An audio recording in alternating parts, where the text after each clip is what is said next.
Welcome back to the YouTube channel, guys. In case you didn't know, my name is Josh McCauley. I'm an online fitness and sobriety coach, helping those through addiction with cocaine, alcohol, gambling. If you haven't yet, please hit the subscribe button, like, comment, and let's get into it. So today I'm going to be talking about my breaking point in addiction and what led me to getting help. While I do provide a lot of educational content, I want to use these Sunday videos as a way for you guys to get to know me a little bit better, understand what I went through, how I was thinking during this whole process, because it took me a long time to get sober.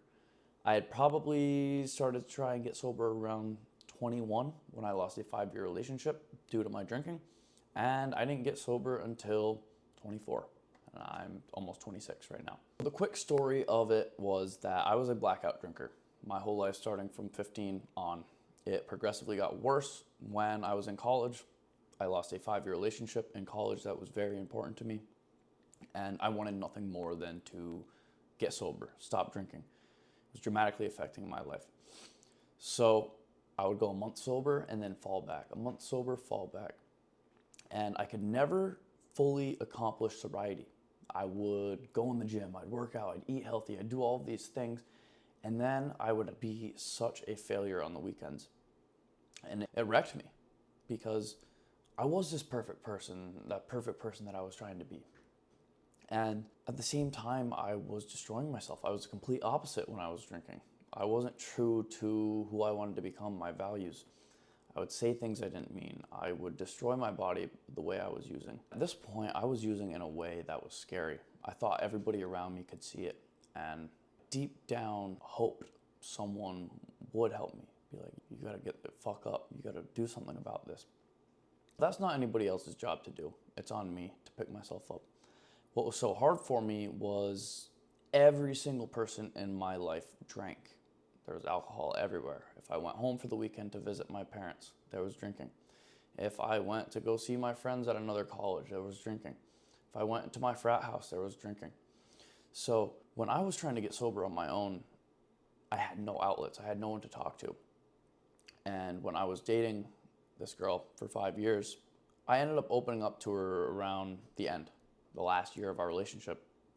And that was the only person I had ever opened up to about anything, about my home life, about my struggles. And it was a lot. And for a while, I felt betrayed. I felt like I couldn't trust her. I felt like that was the reason that I was left. And I had resentment for a little bit. I didn't fully come to closure with it. And it took me a while to understand that I had to figure things out on my own. I had to be alone to work on myself. How am I supposed to love somebody else if I didn't love myself? If I couldn't take care of myself, how am I supposed to take care of somebody else? But it hurt so much because that was my best friend. That was the only person that I would ever tell anything to. And it took me 4 years to be able to do that. And I didn't go tell my friends things. And if I did, I was blackout drunk and I would never remember them, and we would not talk about them sober because we're men. We don't talk about our feelings. And that is kind of the background of where I wanted to start getting sober. And I tried so bad, and I wanted to do it for my family, and I wanted to show everybody that I could do it. And I couldn't. So this was from around 21 to 22. I graduated. I got a great job out of college in Syracuse, New York. I'm working an electrical engineering job. I'm living with 2 or 3 of my frat buddies. And a little bit in, I stumbled across cocaine. Some girl, she dropped off a coat at my house. It wasn't mine. I put the coat on. Feeling in the pockets, I found some white powder. I'm like, oh, fuck it. Must be coke. So I railed a couple lines, and that was how it started. From that point on, it was a special weekend treat where we would just use on the weekends. It was mainly just me. And it was a fun new thing for about 6 months. It was exciting. We were going new places. We were having blasts at the strip club or shooting dice. Like, it was a lifestyle. I'm making good money. Things took a turn for me around 6 months when it was a Thursday, and I'm like, fuck it. I'm gonna go pick some up after work. I didn't tell any of my friends. I just kind of did it because I had the plug. They didn't. I went and did it. I did it in my room alone. I was playing Xbox with my buddy, doing a little slots on the side. And that was the game changer for me because I formed a relationship with it on my own. At that point on, 6 months from that, I destroyed my life. I gambled about $50,000. How that happened was I was making good money, but I've got loans to pay off, student loans. I have things to take care of. And I ended up staying up for 4 days straight just gambling. And I got $20,000 in credit card debt. And I kept asking my mom for money because I was running out, and she's always had my back. And eventually, after a certain amount of time, she's like, what's going on? What's going on? I know something's going on. At this point, I was a wreck. I was cutting off family. I was being disrespectful to friends. And I opened up to her and I told her everything. And they had me come home for the weekend. They talked it through with me. They gave me 20 grand so I didn't have to pay credit card interest, and I would slowly pay them back.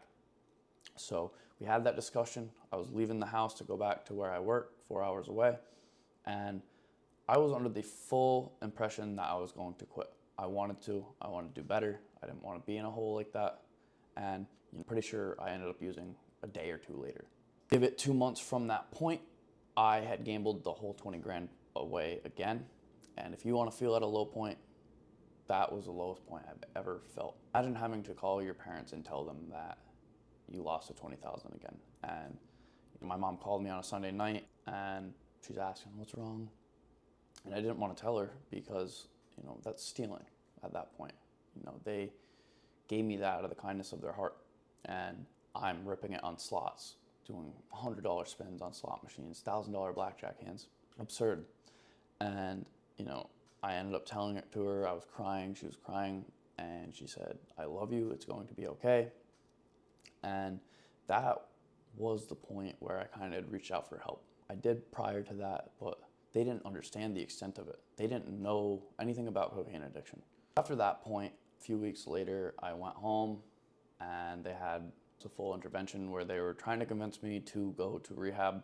Even though I asked for help, I didn't want to go to rehab. I'm gonna fucking brainwash me, fuck them. And my mom called a nice rehab, and there were probably 10 people from the rehab calling, texting me. Jersey Jerry worked for the program, Diamond Recovery. And, I was not going. I was on house lockdown, but I managed to get some coke. I scored a 3.5 bag without my mom knowing. Banged that out in one night. She found out. She was hiding alcohol in a shed. I found that. I was drinking that. And at the end of that week, it was about a full week of trying to convince me. I'm hammered. It's Sunday morning at about 5 a.m. My sister was at the house too. It was a whole ass intervention. And my living room sauced, and I'm writing on a piece of paper a list of friends that I can trust. I don't even know what the fuck I was writing. And my sister came down, she sat me down, and she's a counselor, so convinced me to go. I was like, all right, so what do you mean? I can get fucked up? I can have a couple Xanax? And I'm like, I'm in. That was the only reason that I went. And I was supposed to be at work on Monday. And I was in California Sunday night from her deciding, because she had about an hour or two to get me on a plane before I changed my mind. That is why it's so important. If someone reaches out for help, you need to get them to that help as soon as possible, because your brain is a powerful thing. And if you are under addiction, you will convince yourself that you don't need the help, that you can go use or you can quit on your own, and then you're in that cycle again. Because if they didn't get me on that plane within 2 hours, I would not have gotten help. And I am forever grateful for my family for doing that, because I would not be the man I am today without going, and I owe them everything for that. If you are a family member of someone going through addiction and they reach out for help, get them help as soon as possible. If you are an addict going through addiction and you reach out to me for help, quit pushing it off. Get the help, because you know how it goes. You're gonna think that you can do it on your own. You're gonna go back, and then that shame, that guilt builds up. And I know, because I've been there so many times. I hope you guys are liking this relatable content. I'm going to keep it coming on Sundays. And yeah, I appreciate you guys for tuning in. In case you guys didn't catch it, my name is Josh McCauley, an online fitness and sobriety coach. Like, comment, subscribe if you haven't. Thanks, guys.